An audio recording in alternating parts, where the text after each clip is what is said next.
Nagpasabi na ang mga complainant sa mga reklamong impeachment laban kay Vice President Sara Duterte na hindi sila magsusumite ng kontratugon sa sagot ng Vice Presidente sa mga reklamo. Pinanindigan naman ng miyembro ng defense team ni Vice President Duterte ang mga inilatag nilang argumento. Saksi si Tina Panganiban Perez.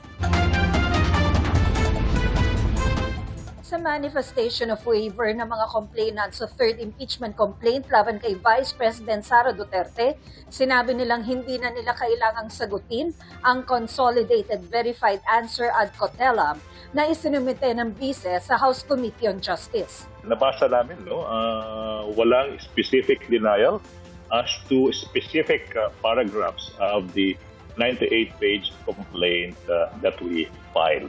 So for that reason alone, talagang wala pong basihan, wala pong silbi yung paghahain ng isang reply to an answer na hindi naman po sinunod. Ano yung pinaka-basic requirements sa rules? Pinabulaanan ni Atty. Liputan ang mga sinabi ng Vice na walang ultimate at evidentiary facts sa mga reklamo.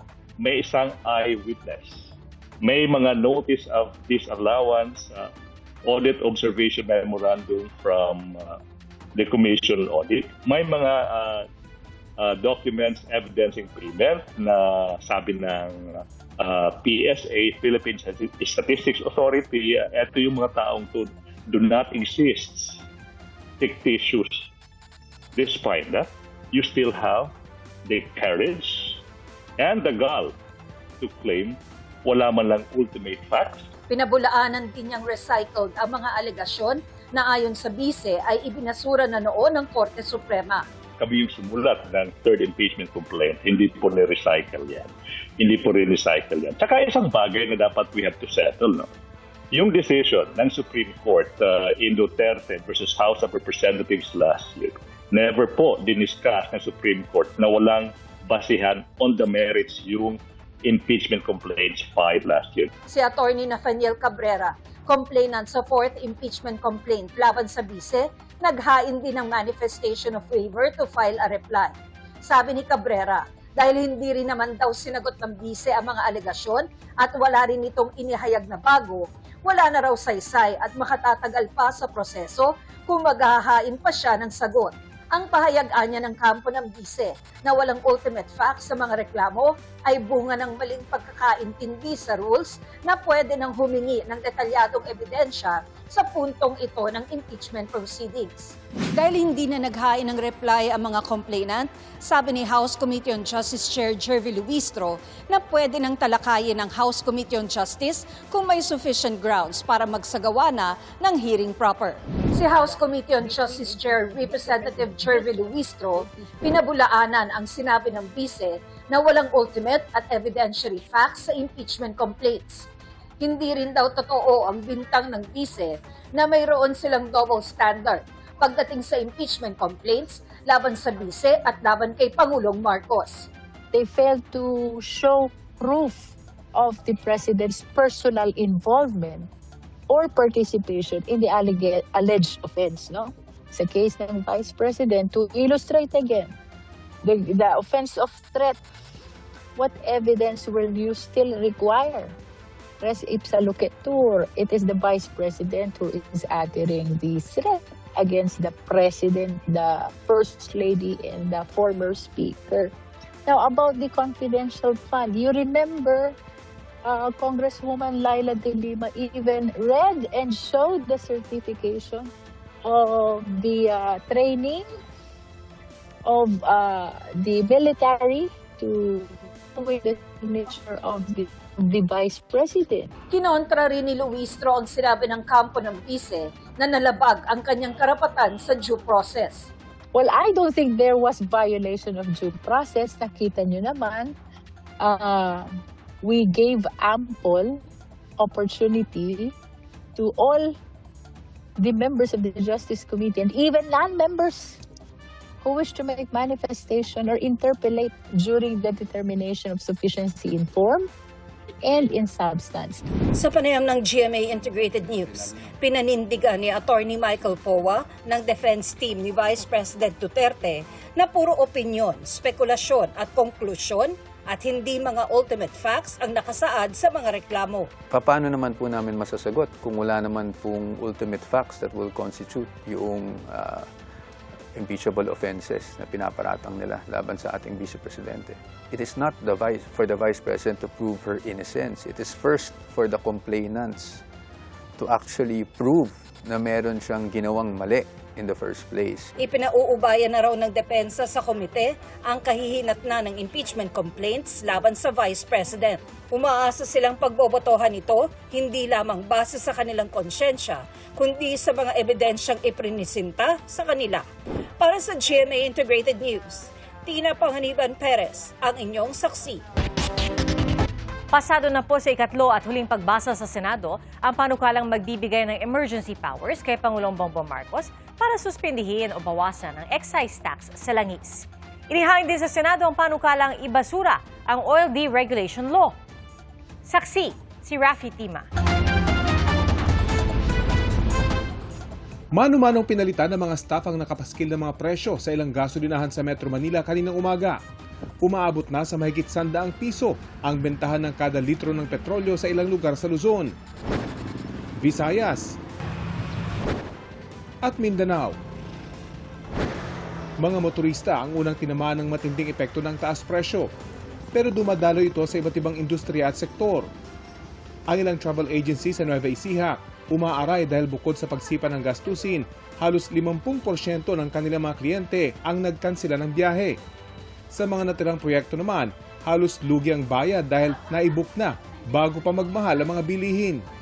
Karamihan kasi sa company namin ay kumbaga kapag wala kaming biyahe, wala rin silang trabaho. For example, si mga tour bed ko, yung mga driver. Ang kahilingan po sana namin is magkaroon tayo ng price freeze na sa mga basic consumer goods. At the same time, mag-regulate tayo ng petrolyo. Ayon sa Department of Trade and Industry, nakausap nila ang 21 manufacturer at may mga nangakong hindi mo na magtataas ng presyo ng ilang basic at prime commodities sa loob ng 30 araw at yung iba ay sa loob ng 60 araw. Ang Department of Energy naghahanap na ng iba pang mapagkukunan ng langis, crude man o refined products. Ngayong linggo, nakalinyang pagpupulong sa ibang bansa kabilang ang Amerika, Canada, mga bansa sa South America, pati Brunei, China, Russia, India at Malaysia. Pero yun lang nga, mas malayo sila, tsaka mas matagal ang delivery. Tinitignan po namin lahat ng options, nag-invite na kami ng mga gustong magbenta kung sino yung merong supply. Meron naman pero iba-iba yung kondisyon eh. So inaaral pa namin kung sino dapat ang kakausapin. So sige. Sa Senate plenary kanina, may maikling debate kaugnay sa panukalang pagbibigay ng emergency powers kay Pangulong Bongbong Marcos para suspindihin o bawasan ang excise tax. Tinanong ni Senador Ping Lacson kung kailan mararamdaman ang epekto nito sakaling maipatupad. Ayon sa sponsor ng panukala na si Senadora Pia Cayetano, base sa kakailanganing monitoring, aabutin ng 30 hanggang 45 araw bago ito maramdaman sa pump price, oras na ito ay ipag-utos ng Pangulo. Baka naman pwedeng isaan natin ng 2 weeks. After 2 weeks na nag-average siya ng $80 or more, mag-recommend na sila sa Presidente, mag-meet na yung DBCC, mag-recommend na sila sa Presidente para mas mabilis yung effect. It could reach 30 to 45 days kasi may stock na po ang mga oil companies, may nabili na sila. But as the days go on, mamomonitor naman natin yon kung paubos na yung stock nila ganun and they're now buying without the excise tax then may chance naman na mas sooner mararamdaman. Sa botong 17-0, inaprubahan ito sa ikatlo at huling pagbasa. We can ask the House for a paper bycam. We can ask the House to adopt the Senate version. Or if they will ask us to adopt their version, depende. Tingnan natin sa period of interpellations natin. And then thereafter, we can ratify it tomorrow. Naghain na rin daw sa Senate President Tito Soto ng panukalang batas para ibasura ang oil deregulation law at ibalik sa pamahalaan ang kapangyarihang i-regulate ang presyo ng langis sa bansa. Sa ngayon, hindi natin alam magkano ba bili nila. Ilan nila binili, kailan nila binili. 2 weeks ago, 1 month ago. Hindi natin alam eh. Pero kung wala yan, balik sa dati, may pakialam ang gobyerno. So, if they do not agree with some of the points that we will be including in the excise tax law, then we will be forced to push for the repeal of the oil deregulation law. Sinabi ng Malacanang nitong Martes na Kongreso ang magpapasya kung kinakailangang ipawalang bisa ang oil deregulation law. Kung ipapakita nila at maiimpluwensya nila sa pamamagitan ng kanilang pagbalangkas ng batas ang ating Pangulo, lahat po ng ikagaganda ng bansa, hindi naman po tututulan ng Pangulo. Para sa GMA Integrated News, ako si Rafi Tima ang inyong saksi. Hinimay sa one-on-one interview ng NBI ang laman ng joint affidavit ng 18 nagpakilalang dating sundalo na umano'y naghatid ng mga maleta ng pera sa ilang opisyal ng gobyerno. Saksi si John Consulta.